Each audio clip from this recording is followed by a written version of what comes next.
Kapag naaalala ko ang mga araw na kasama tayong dalawa. What's up, Memeng? Si Biang? What's up, si Biang?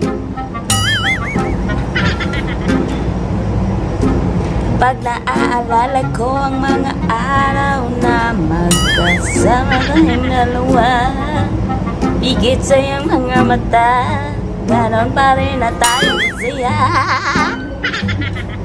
Hi guys, sobrang init dito in Juan.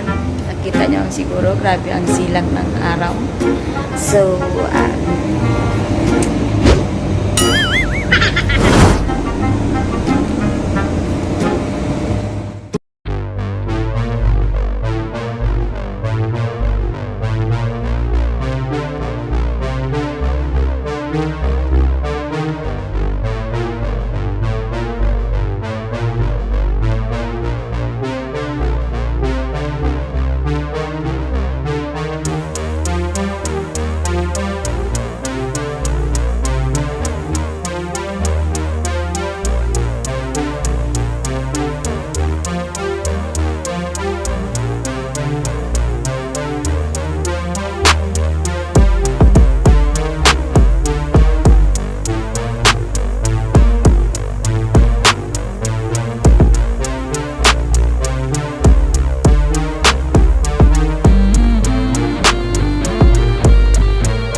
that's made up, baby, that's made up all that we find.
Mga hilas, ito si Grace, ang hilas pero pobre. So, this video ay gagawa po tayo ng panibagong video. So, ang video ito ay chill-chill lang, talking while ako ay kumakain. So, time check is 5:55 in the hapon.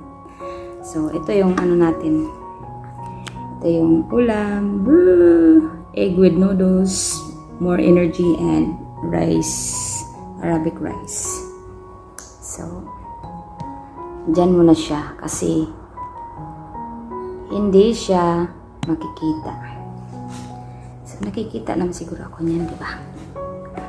So, pero bago ang lahat, mag-intro muna tayo. Ho! Let's start to 8. Let's start to hab-hab. So, ang video ito ay like ngayon nag-iisa talaga ako, sobra. Nag-iisa ako na kumakain. Umaalis sila, ito yung mararanasan mo na, ma-feel mo na homesick. Kumakain ka na mag-isa.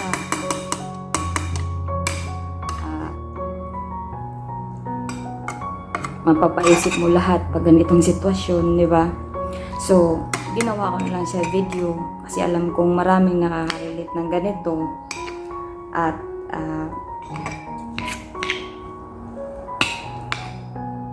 wala tayong magawa eh. Kailangan natin ng pera eh. Para makatulong tayo sa pamilya. Diba? Lahat kakainin mo. Lahat masasabi mo masarap basta mapasukan lang yung tiyan mo.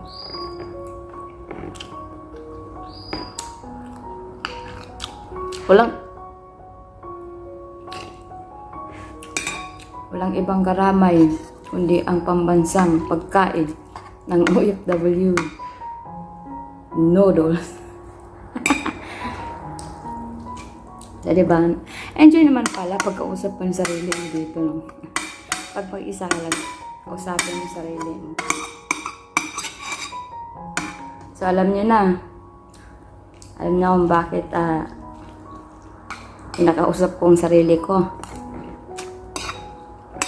Dahil pag isa lang ako din, nag-ano na ako, mag-vlog na ako. Diba?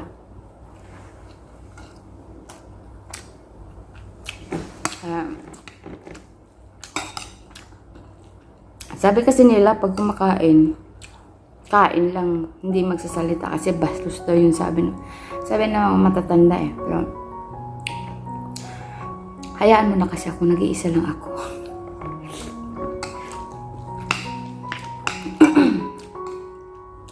Kaya alam niyo na bakit ganitong katawan ko. Tanghali lang ako kumakain pero wasak din yung kanin. Pag nilalamon ko sa isang kainan lang.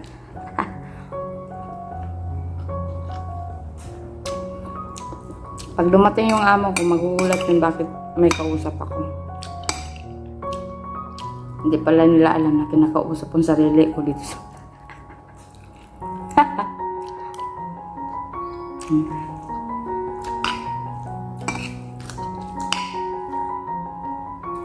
Alam niyo, nasanay na din ako eh. For how many years nagtrabaho since nag-graduate ako ng high school. Until now, trabaho.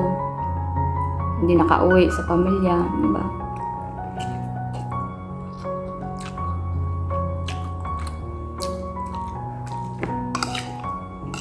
Pero dito ko nasubukan na paano lumaban at paano makipaglaban dito.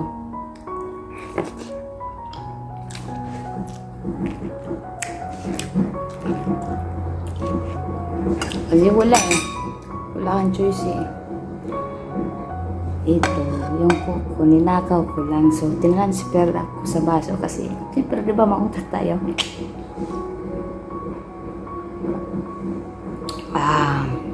Ang sarap ng nakaw na soft drinks.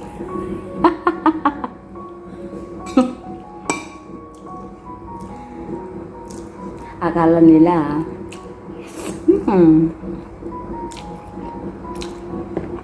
pambansang pagkain ng Pilipino. Masarap na noodles.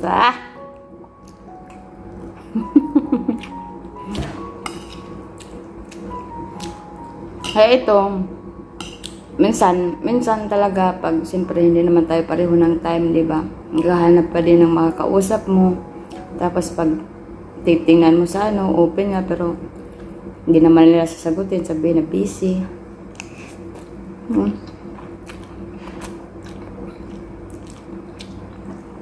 Kaya minsan, manonood na lang ako ng vlog. Minsan, music na lang ako. Pero minsan, magsawa din ako kasi sumakit yung tayo.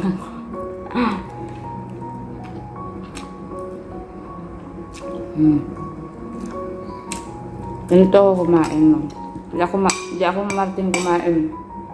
Yung parang talagang subsuban at talaga hahamo ng pagkain.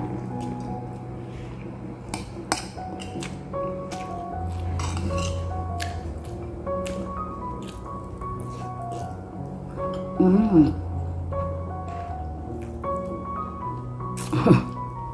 Diba? Sarap na. Bahala kayo dyan. Kasi ako kakain. Ha? Isa na lang itlog ka, titirahin kita. Manda ka sa aking digested, sa aking stomach.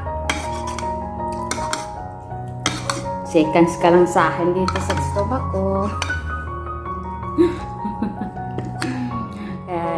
Ito yun guys, no, na parang nalo ako, nagsasalita ako dito hanggat na matapos ang kumain. Minsan, pag ikaw OFW, hindi mo talaga maranasan mag-isip ng mga problema, mag-isip ng mga magulang mo, mag-isip kung ano-ano, mag-isip kung ano ang dapat gawin para sa future mo din. Diba? Kaya minsan, makakaranas ka ng homesick na parang trabaho ka lang ng lagi ng trabaho, tas parang gusto mong batuhin ka ng tawag sa mga mga pamilya mo. Kaya minsan kadalasan talaga nagtatampo minsan yung mga nandito ng mga kuwan kasi siyempre kailangan din nila yung kausap na magpapahid mo lang sa pagod dahil sa mga pagkuskus dito. Sorry kakanton, galit ako.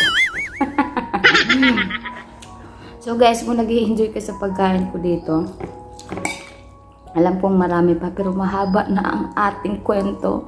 So dito ko na lang tatapusin to. Kaya don't forget to like, share, and comments. And di ko alam kung anong ma-advise nyo dyan sa baba o ano masasabi nyo. Basta yun na yun. Kaya, bye! Love you!